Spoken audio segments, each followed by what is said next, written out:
City,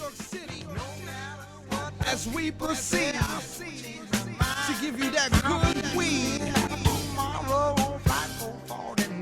Gecko Brothas, T. Parrish, we rich.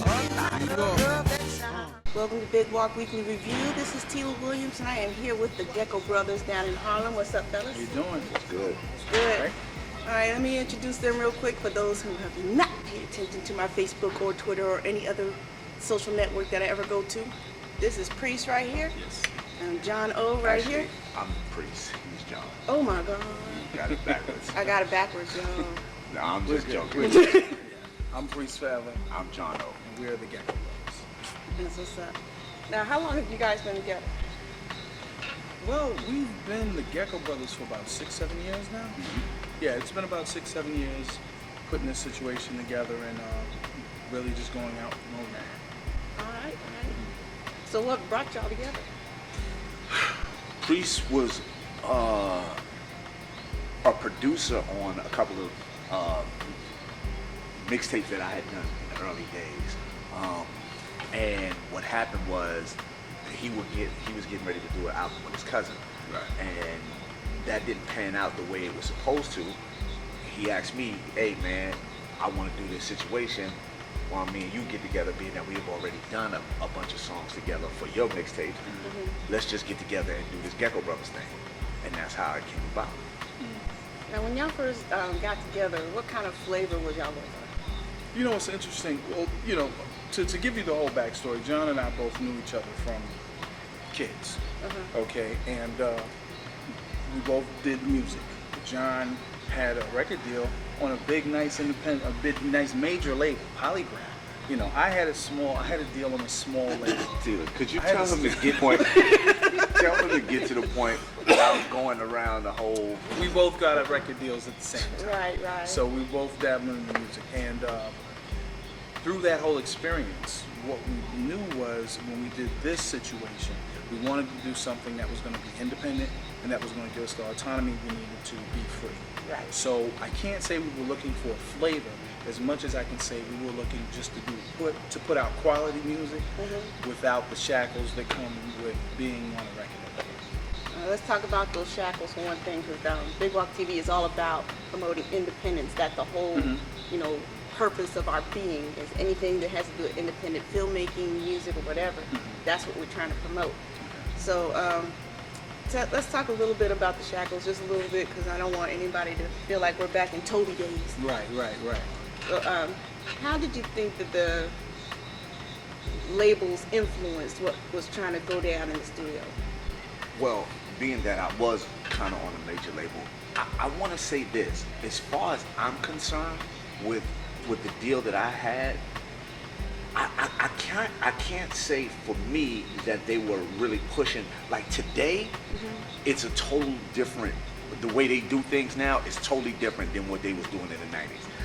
Now, it was cool for your A&R to probably suggest, hey, maybe you should do a record with such and such, whoever was hot at the time. Right. Today, they really push, hey, you need to get on this record with Rick Ross. You need to do on this. It wasn't so much, it was there. I'm not gonna say it wasn't there, but it wasn't as blatant as it is today. Right. So I never had that problem. I was cool with most of my label mates, Black Sheep, Ultramagnetic, LOG, and if we chose to kind of do a song together, then it was so be it. It wasn't one of those things where I know at the time Bruce Carbone, who was our A&R, wasn't pushing it like that. Right. I don't know if that's true for everybody. Right. But I didn't really have that big issue as far as the shackles. They did have other issues like, oh, maybe you should wear certain things, or you know, this, that, and the third. But as far as trying to make me do songs with other people, they wasn't like that. Okay. So it was more of a style issue. They wanted you to have a look. and that was rightfully so. At the time, you know, Right. they was, yeah, they did kind of push certain things that as far as I'm concerned, that maybe I should wear this, maybe, you know, just little stuff like that. But it wasn't nothing that I couldn't handle. Right. Today's artists, those that are still on labels, I'd hate to be them. Right. Yeah. You know what happens is, just from a business perspective, because it's business to them. Even the A&R has a vested interest in what the artist does. So you'll have the A&R who will have connections with 2 or 3 other A&Rs or artists who will, look, let's put our people together and do this collabo and blah, blah, blah, and widen our market share. You know, because really what it's not about record sales, it's about market share for the company. So if I'm an artist and I've only done my own album by myself and collaborated with a couple of local guys, that's good. But if I'm an artist and I've collaborated with 10 of the top 10 artists, now I've got an increased market share and value, and you know, and it looks good for everyone else. Now, does that hurt or help? That's the question. Right. And here's the thing I think was a little different back in the 90s. There were better MCs at the time. True. Yeah, that's true. And you didn't possibly mind. I didn't mind getting on a song with a Black Sheep or an Edo G. One, because we kind of rocked in the same. It wasn't that drastic like me getting on a song with Lil Wayne. That's not my lane. Yeah. Where if I'm gonna get on a song with the Jungle Brothers or something, I fit in that kind of realm. They never would push me and say, "Hey, do a song with Hammer," because they knew that wasn't that wasn't my group. And but you know what? Let me too, because the audience has to take responsibility too. For that. The audience would not have accepted John O doing the show, a song with Hammer, because John O is John O, Hammer is Hammer. Right. But now the audience is preconditioned to have Big Sean come out, and Big Sean is on a record with Lil Wayne and Drake and you know, and it's like there's, you know, the fans will accept it, whereas the hip hop fans in the past were more protective of the artist in terms of, wait a minute, that's not really what we're looking to hear from you. Yeah. You know, and it's not so much, you know, the fans don't dictate the art. The art is the art, and the people who like it like it. But credibility, authenticity in terms of the musician and the artist had a longer way to go before. Now it's a little different, because you have a generation, your 22-year-olds were 10 during the height of the Puff Daddy era, roughly. You know what I mean? Yeah. So that's what they saw. They saw Puff Daddy. They saw that whole era of what I like to call microwavable artists who had a 15-minute span. And if I see that and I'm 10 and I'm 12 and I'm 14, it's not unusual to me. Right. So now I'm 22, I'm 23, and an artist can be here. You know, it's funny, I heard PMD on a radio interview last week, and he said, you know, I play a record like Eric B. and Rakim and people dance to it. You play Children's Story with Slick Rick, it gets the party started. These are songs that came on over 2 decades ago. Right. Tell me who the hot dude was, what the hot record was 2 summers ago. Nobody can answer. True. You know, so that it's just, you know, it's a sign of the time. It's not that you want the music or art to stay in one place. You understand that everything evolves. Right. But you want it to evolve in a positive way, in a way that supports the art and allows the artist to flourish and do that. So that's where it comes in, and where that ties in with Gecko is, that was our main thing about being independent. You know, we wanted to be able to put out the music we wanted to put out, the record cover we wanted to put out, the songs, the collaborations we wanted to do, Right. and have that freedom without the politics that come with life.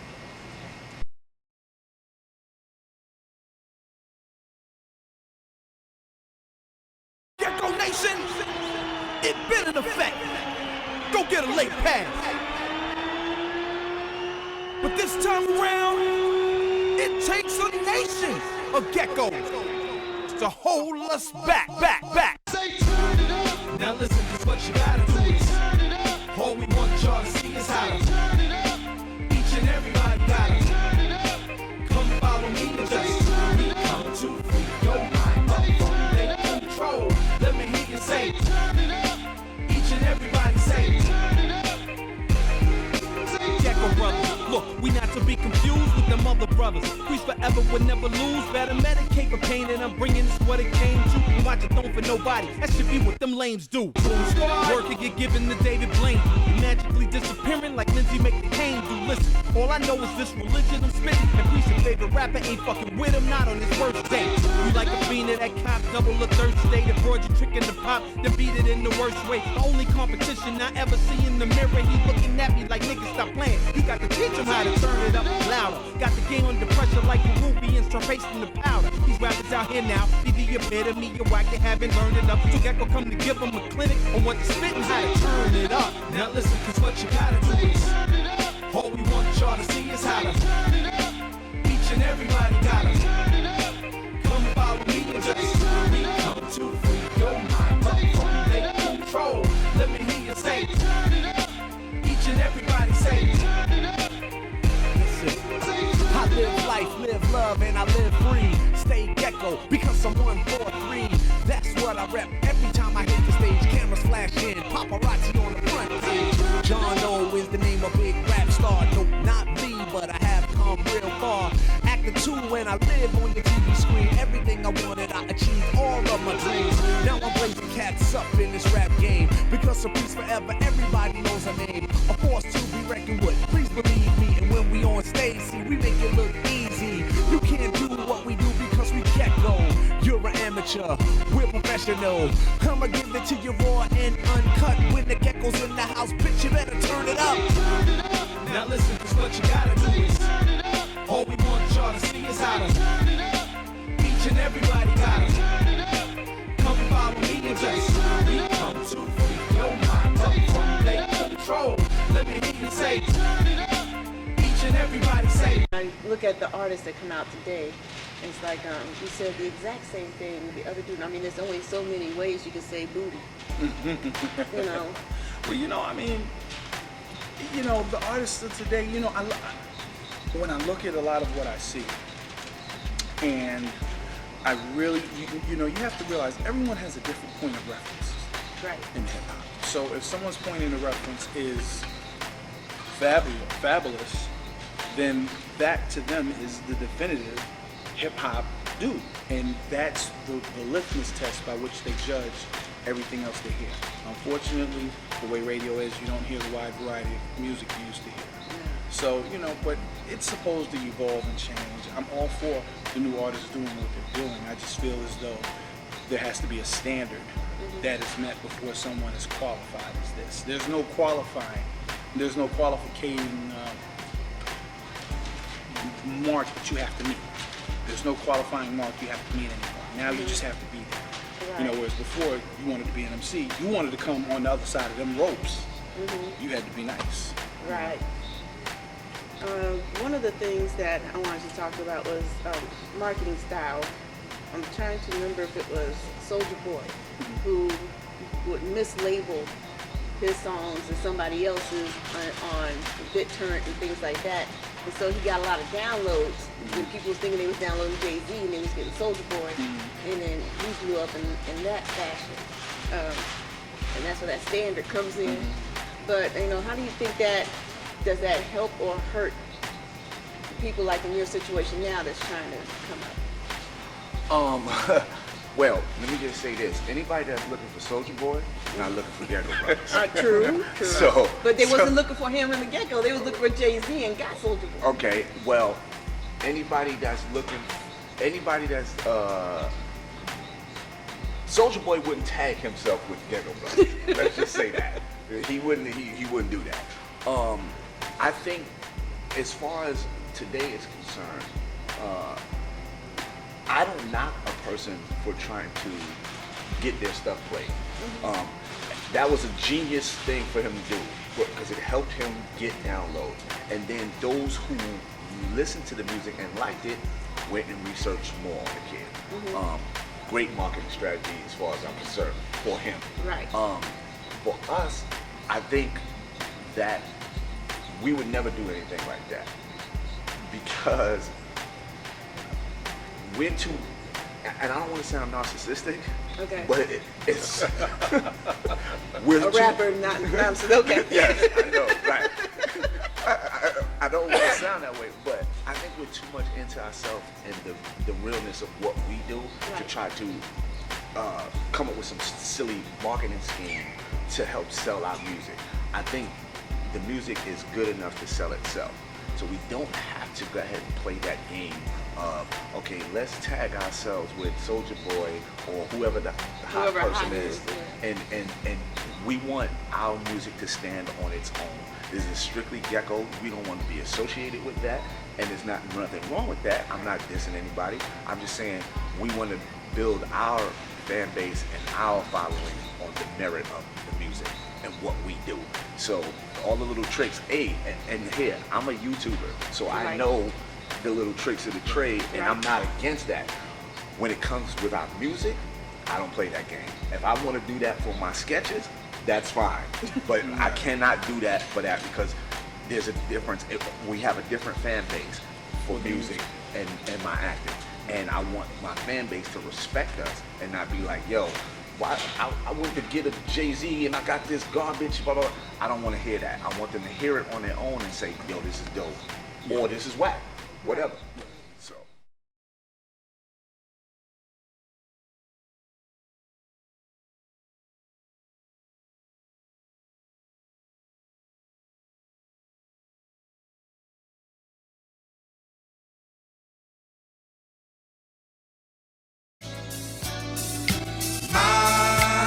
As we continue on, right about now you are rocking to the sounds of the Gecko Brothas.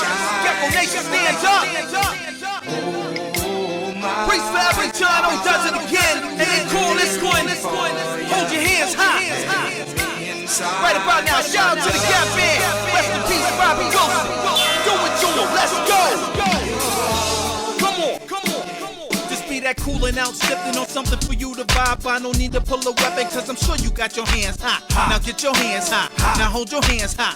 Now put your hands high. Everybody move. Just be that two-stepping wave, head nodding to the sky. Throw your hands up in the air and keep the mother high now. Now get your hands high. Now hold your hands high. Now put your hands high. Everybody move. I got the white Air Forces, blue denim shorts, white t-shirt, my car's parked by the court. Stereo pumping that M-Tri-Jam, got the ring on my finger, so excuse me, ma'am. I just came to have fun, but not in that way, so respect mine and I'll do the same. Okay. This is a cool out mission that the O is on. If I'm feeling any drama, best believe I'm gone. I just wanna get your hands up and have a good time, like JJ and Michael. Damn, Delma was fine. Sorry for the flashback, but Bernadette can get it. Even now, if I got a chance, I might just hit it. Okay, let me stop playing and get back to the point. The point is the Geckos here to rock the joint. This is the summer banger, that's oh so fly. Block party style now, get your hands up high. Just be that coolin' out, sippin' on something for you to vibe. I don't need to pull a weapon, cause I'm sure you got your hands high. Now get your hands high. Now hold your hands high. Now put your hands high. Everybody move. Just be that two-stepping wave, head nodding to the sky. Throw your hands up in the air and kick the mother high now. Now get your hands high. Now hold your hands high. Now put your hands high. Everybody move. Now that's that summer type of spit that's reminiscent of 55th. Go up to the record tournament, then you will hit 45th. To get the office, your famous keep a line standing out. And Harlem passing what I'm talking about. We on that uptown. We keep on rising to the top. It be the theme song. Baggy jeans on, icy white. 7th Ave be the jump off on them Friday nights. No, we don't fuck around in PJs. It be too many fights. Sipping the frozen nut crackers with the smidgen of the fruit juice in it. Frontin' hard in the tenant.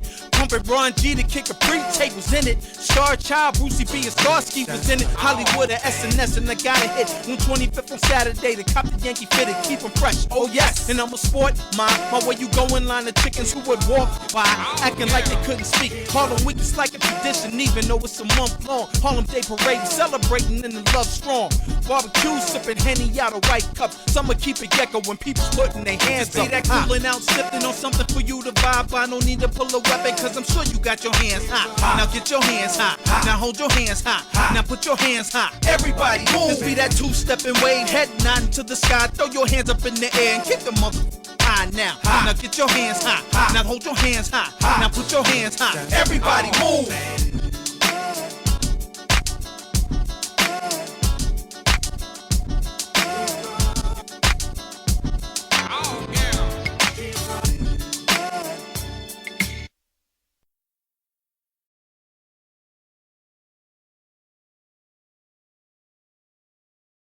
Some of the people that I exposed y'all to, they was really tripping when they heard, you know, they were real encouraged because they themselves used to do hip hop back in the 90s, and then, you know, it didn't gain the momentum they wanted, so they, you know, went and got a real job.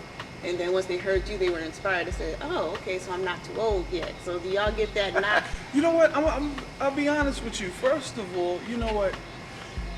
That's a record company think, or what a record company mindset, that someone is too old to do something. The Rolling Stones are out there right now. They go on the road. They sell out their venues. They put out quality music, and they have their fan base and their demographic, and they haven't had a new record in how many years?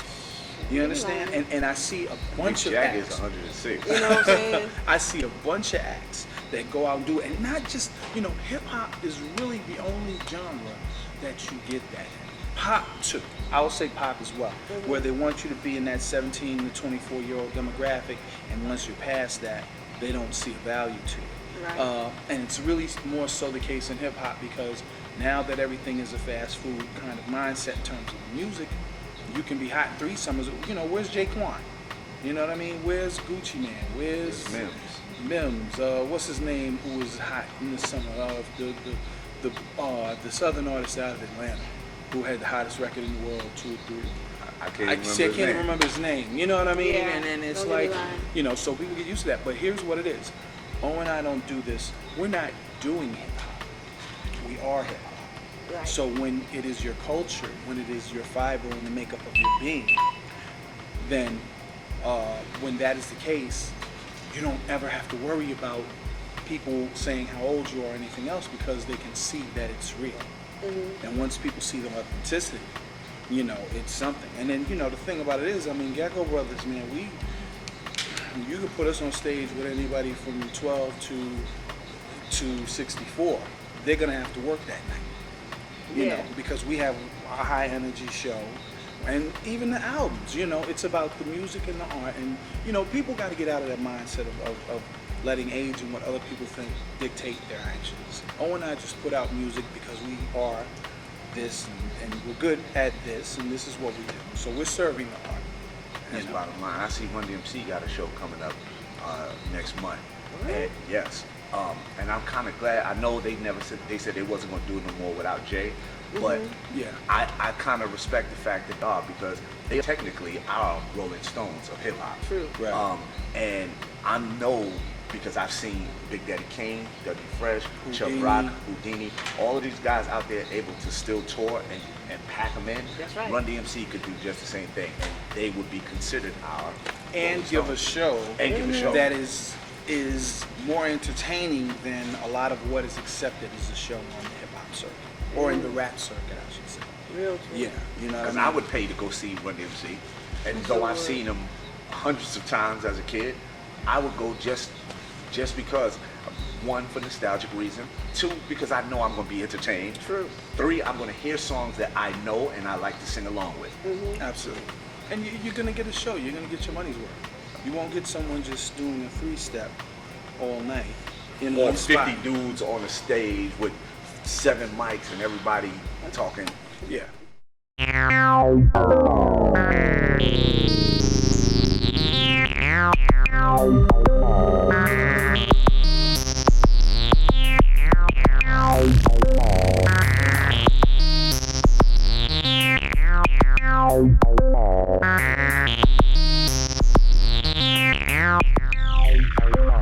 Are you ready? Activate the station.